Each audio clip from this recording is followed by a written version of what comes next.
আসসালামু আলাইকুম। আমাদের পাঠ্য বইয়ের ২২৮ নম্বর পেজের যে ২ টা ম্যাথ আছে, সেই ম্যাথটা এখন আমরা সমাধান করব। তো এই ২ টা ম্যাথ দেখি, এখানে দেওয়া আছে হলো 1 + 2x² whole to the power 7, 1 - 2x² whole to the power 7। অর্থাৎ আগের যে ২ টা ম্যাথ আমরা আগের কাজটা যে দেখে নিছি, এই ২ টা ম্যাথের মধ্যে পার্থক্য শুধু কোথায়? আগের ম্যাথটা আমাদের ছিল 1 + y, এটা হলো whole to the power something, এরকম কিছু দেওয়া ছিল। এই জায়গায় তাহলে আমাদের পার্থক্য কোথায় আসলো? 1 ঠিকই আছে। তো এই জায়গায় সবসময় প্লাস থাকবে তা না, আমাদের মাঝে মধ্যে মাইনাসও থাকতে পারে। তাহলে এইটা একটা পরিবর্তন। দ্বিতীয় পরিবর্তন কি? তার আগে বলে নেই, আমরা সাধারণত এই দ্বিতীয় ওয়ার্ড যেটা আছে সূত্রের সময় এটাকে আমরা ওয়াই বলে অভ্যস্ত। অন্য কিছু বললেও সমস্যা নাই, অনেক প্যাটার্নেই অনেক কারিকুলামেই এটাকে আলাদা আলাদাভাবে বলা আছে। বাট আমাদের এসএসসি এই কারিকুলামতে আমরা ইন জেনারেলি দ্বিতীয় পদটাকে আমরা ওয়াই বলি।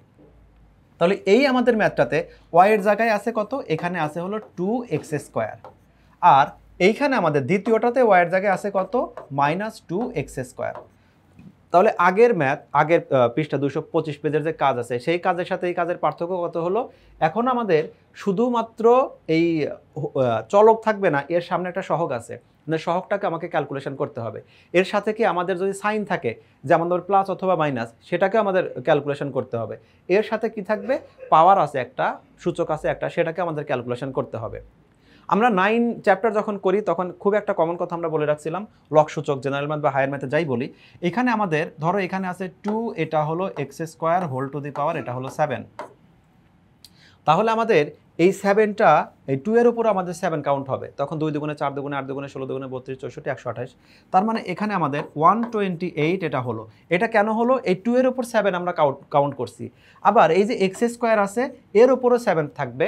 আর আমরা জানি পাওয়ারের উপরে পাওয়ার থাকলে আমাদের পাওয়ার দুইটা মাল্টিপ্লাই হয়। তাহলে এখানে থাকবে হলো x টু দি পাওয়ার, এটা হলো 14। এইটা আমাদের হবে এইটুক। আর এই ম্যাথটাই যদি আমাদের সামনে আবার একটা মাইনাস সাইন থাকতো, মাইনাসের উপর বিজোড় পাওয়ার থাকলে আমাদের মাইনাস থেকে যাবে, আর জোর পাওয়ার থাকলে আমাদের মাইনাসটা ভ্যানিশ হয়ে যাবে। এই কয়টা কথাই হলো আগের ম্যাথ থেকে ডিফারেন্ট। মানে আগের ম্যাথ এই ম্যাথটা সেম, শুধুমাত্র পার্থক্য কি? এখানে আমাদের ক্যালকুলেশনটা সাথে কিছু অ্যাড করে দিছে। আমাদের সহগ চলে আসছে, সাইন চলে আসছে, সূচক চলে আসছে। 3টা কাজ আমরা করব, কিন্তু একই সাথে করব, এর জন্য আলাদা আলাদা নিব না। কিন্তু এখানে আরেকটা কথা, যে এতকে বিস্তৃত করো, বিস্তৃত করো কোন পদ্ধতিতে বিস্তৃত করো সেটা বলে দেওয়া নাই। কত পদ পর্যন্ত বিস্তৃত করো সেটাও বলে দেওয়া নাই। তোমাদের পরীক্ষাতে সাধারণত বলেই দেওয়া থাকবে যে কত পর্যন্ত বিস্তৃত করো। আর যদি না করে দেয় তখন আমাদের টোটাল আমাদের পেইনটা নিতে হবে, মানে সম্পূর্ণটাই করতে হবে। এই সম্পূর্ণটা কি? টু দি পাওয়ার 7 থাকলে একদম 7 পর্যন্তই, তার মানে 7-এর জন্য 8টা পদ আসবে, আমাদের 8টা পদ পর্যন্ত বিস্তৃত করব। আর এখানে আমাদের এইটা প্যাসকেল যে করব নাকি দ্বিপদী বিস্তৃতির যে সূত্রগুলো আছে সেটাতে করব, কোনোটাই যেহেতু বলা নাই, তাহলে আমরা সাধারণত দুইটাই উল্লেখ করে দেওয়াটাই ভালো। আর পরীক্ষায় যখন আসবে তখন তুমি একটা দিলেও সমস্যা নাই, এখানে আমরা শেখার জন্য দুইটাই দিয়ে দিছি। যদি ক নাম্বারে আসে তুমি একটা দিয়ে দিবে, আর যদি খ নাম্বার বা গ নাম্বারে আসে তখন দুইটা পদ্ধতি দিয়ে দিবে। তাহলে এখন আমরা সমাধানগুলো দেখি। আমরা প্রথমে প্যাসকেলের ত্রিভুজটা ব্যবহার করব। প্যাসকেলের ত্রিভুজ ব্যবহার করার জন্য আমরা কি জানি? এখানে যেহেতু পাওয়ার আছে হলো 7, তাহলে এই প্যাসকেলটাকে আমরা বিস্তৃত করে 7 পর্যন্ত নিয়ে আসব। তাহলে আমাদের এইখানে এই যে 7 পর্যন্ত, লাস্ট যে ঘরটা আমরা 7 পর্যন্ত আসছি, এই পর্যন্ত স্টপ থাকলাম 7 পর্যন্ত। আর কিভাবে ভাঙতে হয় সেটা তো দেখানোই হয়েছে। তাহলে এখন এই যে 7 পর্যন্ত আসছে, তো নিয়মটা কি ছিল? এখানে আমি 1 2 3 4 5টা পদ দেখাই দিছি। যদি আমাকে দেখাতে হবে 8টা পদ পর্যন্ত, তো প্রথম 5টা দেখে নেই। তো এখানে আমাদের প্রথমে জানি যে প্রথমে আমরা সূচকের কাজটা করে নিব। তো যদি আমাদের 1 + y এরকম প্যাটার্নে থাকে, আমাদের প্যাটার্নটা হবে কি 1 + y এই whole to the power something. এখানে এই প্যাটার্নে যদি আমাদের ম্যাথটা থাকে, তাহলে প্রথমে আমাদের 1 নিয়ে কোনো চিন্তাই নাই, শুধুমাত্র ওয়াইটাকে নিয়ে চিন্তা। ওয়াই বলতে কি বোঝায়? দ্বিতীয় পদটা যেটা থাকে, প্রথমটা 1, দ্বিতীয় পদটা ওয়াই। এখানে ওয়াইয়ের ক্যারেক্টারে অভিনয় করলো 2x²। তাহলে এখন এই সূচকটা কি হবে? সূচকের প্রথমে আমরা বলছি যে সূচকটা কি হবে? আমাদের সর্বনিম্ন থেকে ধীরে ধীরে সর্বোচ্চতে চলে যাবে। এখানে সর্বনিম্ন 0, সর্বোচ্চ যেহেতু আমাদের সূচক আছে 7 হোল পাওয়ার, তাহলে 7 পর্যন্ত যাবে। তাহলে এখানে প্রথমে পাওয়ার আসবে হলো 0, তারপরে পাওয়ার আসবে হলো 1, তারপরে পাওয়ার আসবে হলো 2, তারপরে পাওয়ার আসবে হলো 3, তারপরে পাওয়ার আসবে হলো 4, এরকম করে যাবে। আমাদের এখানে তারপরে পাওয়ার আসছে হলো 5, তারপরে পাওয়ার আসছে 6, তারপরে পাওয়ার আসবে 7। তার মানে একদম 7 পর্যন্ত যাবে। এরপরে আমাদের কি আসলো? দেখো এখানে আমাদের এইবার সহগগুলা বসাবো, যেগুলো আমরা প্যাসকেল থেকে বসাই। প্রথমে আমাদের আছে হলো 1, সেই 1টা বসাইছি, তারপরে আসবে 7, 7টা এখানে আসবে, তারপরে আসবে হলো 21, সেই 21টা এখানে গেল, তারপরে আসবে কত 21 এর পরে 35, এখানে আসবে আমাদের 35, একদম সিরিয়াল অনুসারে 35 এর পরে আবারও 35, এই আবারও 35, এরপরে আছে কত, এরপরে আবার আছে 21, আমি এটা যেটা লিখতে পারি নাই, এই যে আমাদের 21 আসছে, তারপরে 7 আসছে, তারপরে 1 আসছে। তো 1 লেখা না লেখা এটা আমাদের একই কথা। তো ধারাবাহিকভাবে আমরা এই সহগ এবং আমাদের সূচক এগুলো লিখে দিব। সূচকটা শুরু হচ্ছে আমাদের 0 থেকে কত পর্যন্ত, টু দি পাওয়ার যা থাকবে, হোল পাওয়ার যা থাকবে সেই পর্যন্ত যাবে। আর আমাদের এই সহগগুলো কি হবে, এই যে সহগগুলো থাকবে সেটা আমাদের এই প্রথম সহগটা প্রথম পদের, দ্বিতীয়টা দ্বিতীয় পদের, তৃতীয়টা তৃতীয় পদের। দেখো আমরা একদম ধারাবাহিকভাবে দ্বিতীয়, তৃতীয়, চতুর্থ, পঞ্চম, ষষ্ঠ, সপ্তম, অষ্টম বসাই দিছি।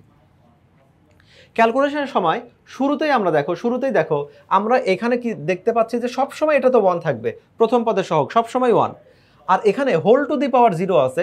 তো যখন হোল টু দি পাওয়ার 0 থাকবে সেটা আমাদের সামথিং টু দি পাওয়ার 0, 1, এই দুইটা 1 মিলে প্রথমে ক্যালকুলেশন ছাড়াই শুধু আমরা 1 লিখে দিছি। ইনফ্যাক্ট আমাদের বইয়ের যে সূত্রটা আছে সেই সূত্রতে আমাদের সরাসরি 1টাই লেখা আছে।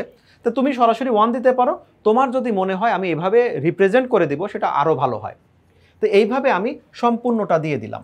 সম্পূর্ণ দেওয়ার পরে এখন আগের ম্যাথটাতে যেমন আমাদের এইখানে অ্যান্সারটা হয়ে যেত, এইখানে আমাদের পার্থক্যটা কোথায় আছে, পার্থক্যটা দেখি যে এই জায়গায় আমাদের হোল পাওয়ার আছে, ভিতরে আবার আমাদের পদটাও চেঞ্জ আছে। যেমন এখানে আমাদের 2 এর পাওয়ার, এর পাওয়ারটা যেটা সরাসরি ক্যালকুলেশন করা যায় সেটা সরাসরি ক্যালকুলেশন করব, যেটা সময় নাই সেটা আমরা সময় নিব।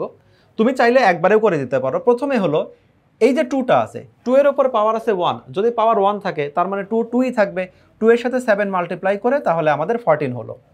এবার যখন এই 2x² হোল স্কোয়ার আসলো, তাহলে কি করতে হবে, আমি 21কে ঠিকই রাখলাম, এই 2কে স্কোয়ার করলে হয় হলো 4, x² স্কোয়ার করলে হবে হলো x টু দি পাওয়ার 4। একইভাবে এখানে 2কে যদি আমি কিউব করি, 2কে কিউব করলে আমাদের হবে হলো 8, আর x² কিউব করলে হবে x টু দি পাওয়ার 6। খেয়াল রাখো তাহলে কি করলাম, এটা হলো 2x², এটা হলো হোল কিউব। এর মানেটা কি দাঁড়াচ্ছে, এর মানেটা দাঁড়ালো হলো 2 কিউব, তারপরে দাঁড়ালো হলো এটা হলো x², এটা হলো হোল টু দি পাওয়ার 3। তাহলে 2কে কিউব করলে সেই 8 হয়েছে, আর x² হোল স্কোয়ার, তোমাদের বলছি পাওয়ারের উপর পাওয়ার থাকলে পাওয়ার মাল্টিপ্লাই হবে, তাহলে x টু দি পাওয়ার এটা এখানে আসলো 6। তো একইভাবে পরের যেগুলো আছে, পরেরগুলো দেখি। এখানে আমাদের আছে হলো যদি আমরা এটা দেখি, এই 35, এটা দেখি 35কে, তাহলে আমি এইখানে এই 35, এটা আমি 35 লিখে রাখলাম। তারপরে এখানে কি আছে 2 টু দি পাওয়ার 4, মানে 2 দুগুণে 4 দুগুণে 8 দুগুণে 16, তাহলে সেই এটা 16 আসলো। আর x² হোল স্কোয়ার এই জন্য আসলো হলো x টু দি পাওয়ার 8। এইভাবে তোমাদের সবগুলো চলে আসবে, যতগুলা পদ পাওয়ারের উপরে পাওয়ার চলে আসবে। তো এইখানে আমি আর একটা তোমাকে দেখায় দেই, যদি আমি এইটা আসি তাহলে এইটার জন্য কি করব, 21 ঠিকই রাখলাম, 2 টু দি পাওয়ার 5 আমি লিখে দিলাম আলাদা করে, 2 টু দি পাওয়ার 5, আর এটা কত আসবে, এই x², এটা হলো হোল টু দি পাওয়ার 5। মানে যখন হোল পাওয়ার থাকবে তখন সবার সাথেই। তো এই 2 টু দি পাওয়ার 5 যেটাকে আমরা লিখে দিলাম হলো আমাদের 32, আর আমাদের x² হোল স্কোয়ার মানে হলো x টু দি পাওয়ার 10, 5 দুগুণে 10। এইভাবে আমরা প্রত্যেকটা ক্যালকুলেশন করব। এরপরে আমাদের 1টা ঠিকই আছে, 14x² ঠিকই আছে, 21 এর সাথে যদি আমরা 8 মাল্টিপ্লাই করি তাহলে আমাদের 84 x টু দি পাওয়ার 4, তারপরে 35 এর সাথে 8 মাল্টিপ্লাই করলে 280 থাকবে, x to the power 6, x to the power 6 থাকবে। এভাবে আমরা সবগুলো সংখ্যা জাস্ট ক্যালকুলেটারে আমরা গুণ করে আমরা এইরকম একটা রেজাল্ট পেতে পারি। তো এটা করলাম আমরা প্যাসকেলের ত্রিভুজ দিয়ে। এই একই ম্যাথ খেয়াল রেখো যে আমাদের রেজাল্ট কত আসছে, 1 14x², 84 x to the power 4, 280 x to the power 6। এই যে রেজাল্টটা আসছে, সেম রেজাল্টটা দেখো দ্বিপদী বিস্তৃতির যে সূত্রটা আছে, সূত্রটা ইউজ করে একদম আমাদের সেম রেজাল্টটা পাচ্ছি। সেক্ষেত্রে শুধু ক্যালকুলেশনের ধরনটা আলাদা। এবার দ্বিপদীর সূত্র যেটা আছে আমরা সেই সূত্র ইউজ করি। সূত্র দেখি যে প্রথম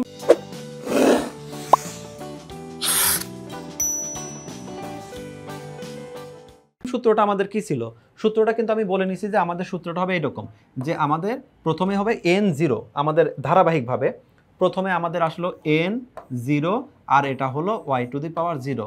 বলে রাখি এই ম্যাথটাতে কিন্তু x অনুপস্থিত আছে। আমাদের যখন পরীক্ষায় ম্যাথগুলো আসবে তখন তার বলে দিবে না এটা 10.1 বা 10.2 থেকে, আমরা চেহারা দেখেই বুঝে নিব। শুধুমাত্র প্রথমে 1 থাকলে এই রকম ঘটনা ঘটবে, n0 y0। তো ক্রম অনুসারে পরেরটা কি হবে, এটা হবে n1, এটা হবে y1, তারপরটা কি হবে n2, এটা হবে y2, এরকম করে তোমার একদম ধারাবাহিকভাবে চলতে থাকবে। কতক্ষণ পর্যন্ত চলতে থাকবে? তোমাকে পাওয়ার যদি 7 থাকে এই ওয়াইয়ের পাওয়ার 7 এসে স্টপ হবে। তুমি চাইলেও এর বেশি করতে পারবে না। আর আরেকটাভাবে করতে পারি, যদি আমাকে কখনো উল্লেখ করে দেয় যে তোমাকে 4 পদ পর্যন্ত যেতে হবে, ধরলাম 3 পদ পর্যন্ত যেতে বলছে, এই 2 এর জন্য কিন্তু 3 পদ, কারণ প্রথমে 0 1 2 পদ কিন্তু 3টা হয়েছে, পাওয়ার 3 মানে আমাদের 3 পদ, এরকমটা গোলায় নিও না। তাহলে এখন এই জায়গায় প্রথমে যেটা দিছে, এই যে আমাদের এটা n মানে হলো আমাদের 7 7 0, তারপরে y মানে এখানে y মানে 2x² হোল টু দি পাওয়ার 0 আসলো। তারপরে এর পরে কি হবে?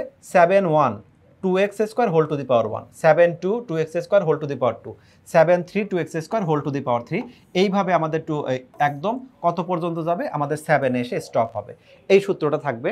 তোমাদের আগেও বলছি যে এখন এই ক্যালকুলেশনগুলো আমি সহজ ক্যালকুলেশনগুলো থাক, আমি একটা ক্যালকুলেশন দেখি যে এই দিকে যে ক্যালকুলেশনগুলো আছে সেগুলোকে ক্যালকুলেটর দিয়ে করলেও আমাদের সরাসরি রেজাল্ট বের হবে, আবার হাতে লিখে করলে আমাদের একই হবে।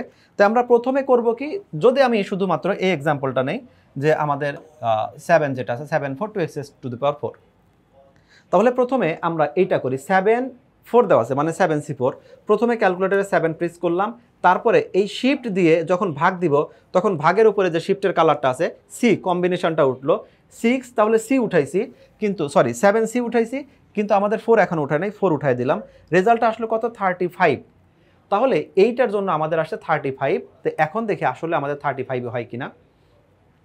7 4 যেটা আছে সেটা হলো আমাদের এই প্যাটার্নটা, এইটার জন্য 34 হয় কিনা আমাদের 7 4 এর জন্য।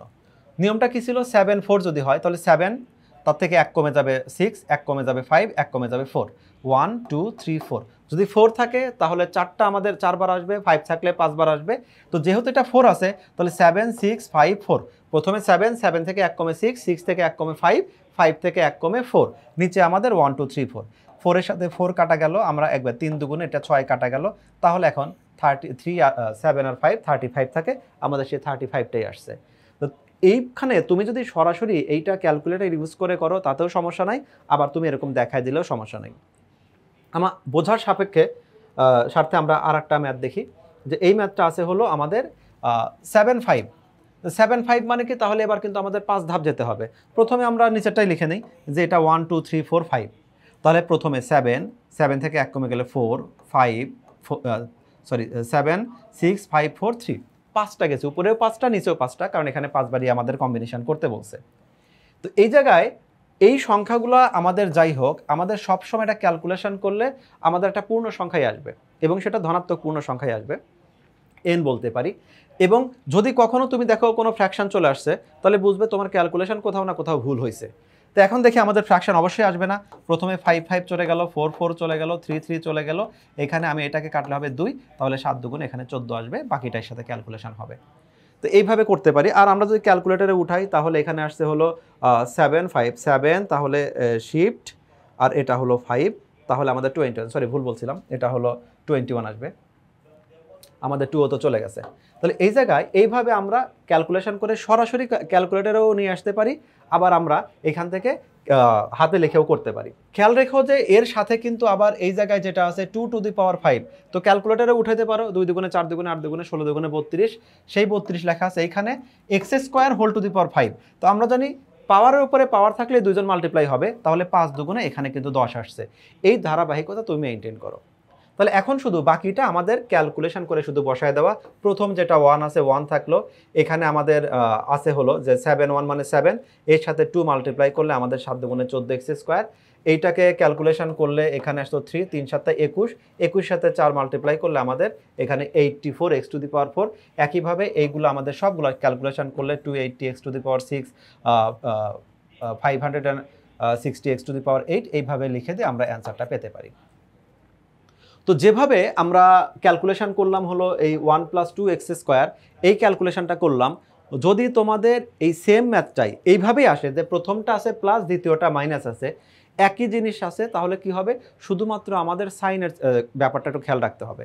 তো আমি সরাসরি এখান থেকেই দেখি যে এই জায়গায় আমাদের কি আছে, শুধুমাত্র এই জায়গায় যেটা আগে প্লাস ছিল এখন সেটা আমাদের আছে হলো মাইনাস। তাহলে প্লাস আর মাইনাসের বেলা আমরা কি বলছিলাম, যদি কোনো সময় আমাদের মাইনাসের উপরে আমাদের বিজোড় পাওয়ার থাকে, যেটাকে আমি ধরলাম হলো ধরো 3, তাহলে আমাদের রেজাল্টের বেলায় মাইনাস থেকে যাবে। আর যদি আমাদের মাইনাসের উপরে আমাদের কোনো জোর পাওয়ার থাকে তাহলে সেটা আমাদের মাইনাস প্লাস হয়ে যাবে। প্লাস হওয়া মানে হলো ভ্যানিশ হয়ে যাওয়া, কারণ প্লাস ইন্টু প্লাস মানে প্লাস, প্লাস ইন্টু মাইনাস মানে মাইনাস, অন্য কথায় যার যার চিহ্ন সেম থাকবে। তাহলে আমরা এখানে সরাসরি রেজাল্টটা শুধু লিখে দিব। পার্থক্য কোথায় করলাম? এই দুইটা ম্যাথের ক্যালকুলেশন একেবারেই সেম, শুধুমাত্র আমাদের প্লাস আর মাইনাসের মধ্যে একটা পার্থক্য থাকবে। আমি প্রথমে প্যাসকেলের ত্রিভুজ দিয়ে দেখি। আমাদের যেখানে ছিল 2x² whole to the power 1, সেটাই এখন হচ্ছে 2x²। এটাকে ব্র্যাকেট দিলাম, কারণ যেহেতু আমাদের মাইনাস আছে আমি হোল ব্র্যাকেট 1 দিলাম। যেটা ছিল 2x² আমাদের হোল টু দি পাওয়ার 2, সেটাকে লিখে দিলাম -2x² whole to the power 2। অর্থাৎ যত জায়গায় ছিল 2x² এখন প্রত্যেকটা জায়গায় হয়েছে -2x², -2x², -2x²। আগের ক্যালকুলেশন এই ক্যালকুলেশন একেবারেই সেম, শুধু পার্থক্যটা কোথায় থাকবে? একটা পার্থক্য দেখি, এখানে মাইনাসের উপর আছে হলো বিজোড় পাওয়ার, তাহলে সেটা মাইনাস হয়েছে। আর এখানে আছে মাইনাসের উপর জোর পাওয়ার, তাহলে আমাদের এই চিহ্নটা কোনো পরিবর্তন হয় নাই। তাহলে তুমি খেয়াল করে দেখবে যতগুলো আমাদের জোর পাওয়ার আছে, জোর পাওয়ার যেগুলো আছে, জোর পাওয়ারের বেলায় আমাদের এই যে 2 আছে, এখানে আমাদের সাইনের কোনো চেঞ্জ হয় নাই। আর যেখানে আমাদের বিজোড় পাওয়ার গেছে সেটা আমাদের সাইনটা চেঞ্জ হয়ে গেছে। তাহলে আমরা এখন ধারাবাহিকভাবে বলে দিতে পারি যে প্রথমটা বিজোড়, পরেরটা জোর, বিজোড়, জোর, এরকম। তো এরকম যদি হয় তাহলে প্রথমটা তো আমাদের 0, তারপরে আমাদের 1 মানে বিজোড়, তাহলে আমাদের জোর বিজোড়, জোর বিজোড়, যেখানে আমাদের বিজোড় আছে আগের ক্যালকুলেশন এই ক্যালকুলেশন সেম, শুধুমাত্র বিজোড়ের জায়গায় প্লাসটা মাইনাস হয়ে যাবে, এই প্লাসটা মাইনাস হয়ে যাবে, এই প্লাসটা মাইনাস হয়ে যাবে, এরকম ধারাবাহিকভাবে শুধু প্লাস মাইনাস আকারে চেঞ্জ হবে। বাকি সব ক্যালকুলেশন একেবারেই সেম। অনুরূপভাবে আমরা যদি এইখানে এর ক্যালকুলেশনটা খেয়াল করি, এটাকে তো করলাম প্যাসকেলের ত্রিভুজ দিয়ে, প্যাসকেলের ত্রিভুজ না ইউজ করে যদি আমরা এটাকে দ্বিপদী বিস্তৃতি যে সূত্রটা আছে সেই সূত্র ইউজ করি, তাহলেও আমাদের আগের ম্যাথের যে ক্যালকুলেশন, আগের ম্যাথের ক্যালকুলেশন যেমন ছিল কি এখানে ছিল 1 + 40x², তারপরে 84x two the power 4, actually result সেমই থাকবে। তো এই জায়গায় আমাদের সেই অ্যান্সারটা একেবারেই সেম থাকবে, শুধুমাত্র পার্থক্যটা কোথায়? যেখানে আমাদের ছিল হলো জোর পাওয়ার সেখানে আমাদের মাইনাসটা থাকবে না, কিন্তু যেখানেই বিজোড় পাওয়ার, যেমন এইখানে কত, এইখানে আমাদের বিজোড় পাওয়ার, তাহলে এই বিজোড় পাওয়ারের আমাদের মাইনাস থেকে যাবে। যেখানে আমাদের জোর পাওয়ার, দেখো জোর পাওয়ার টু দি পাওয়ার 2 আছে জোর পাওয়ার, সেখানে আমাদের মাইনাসটা ভ্যানিশ, সেজন্য দেখো আমাদের 84-এর সামনে কিন্তু প্লাস আছে। লাস্ট একটা এক্সাম্পল দেই, সেটা হলো যেখানে আমাদের এই যে 35 টোটালটা, এখানে কিন্তু এই পদের উপর পাওয়ারটা দেওয়া আছে ঋণাত্মক আর ভিতরে মাইনাস, তাহলে এর যে ফাইনাল রেজাল্টটা এখানে কিন্তু আমাদের মাইনাসটা থেকে গেল। তো এইভাবে জোর বিজোড় যেগুলো আছে সেগুলো আমরা খেয়াল রাখবো। তাহলে ক্যালকুলেশনের সময় আমরা শুধু খেয়াল রাখবো যে আমাদের জোর পাওয়ার যদি থাকে তাহলে মাইনাসটা থাকবে না, বিজোড় পাওয়ার থাকলে মাইনাসটা থেকে যাব। আর সূচকের উপরে যদি আমাদের সূচক থাকে তাহলে সেটা গুণ হয়, এইগুলো খেয়াল রাখবো। তো এভাবেই এই টাইপের যে সমস্যাগুলো আছে সেই সমস্যাগুলো আমরা সমাধান করতে পারি। তোমাদের পরীক্ষার সময় তাহলে পার্থক্য থাকবে শুধুমাত্র এইটুক, যে এই জায়গায় ওই সংখ্যাগুলো চেঞ্জ থাকবে। 2 এর জায়গায় আমরা যেটা প্রথমে করলাম হলো শুধু y দিয়ে, y এর জায়গায় আসবে y এর জায়গায় x আসতে পারে, y এর জায়গায় 3x আসতে পারে, 5y টু দি পাওয়ার 6, যে কোনো কিছু আসতে পারে। তো আমরা সূচক পাওয়ার তারপরে হলো সাথে সহগটা ধনাত্মক ঋণাত্মক কিনা এই সবগুলো খেয়াল রাখবো। তো আশা করি তোমরা ম্যাথটা বুঝতে পারছো, আর এই সংশ্লিষ্ট যে ম্যাথগুলো আছে তুমি এইটুক বুঝলেই বাকিগুলো সমাধান করতে পারবে। তো নেক্সট ক্লাসের আমন্ত্রণ জানিয়ে আজকের মতো এখানে শেষ করছি। আল্লাহ হাফেজ।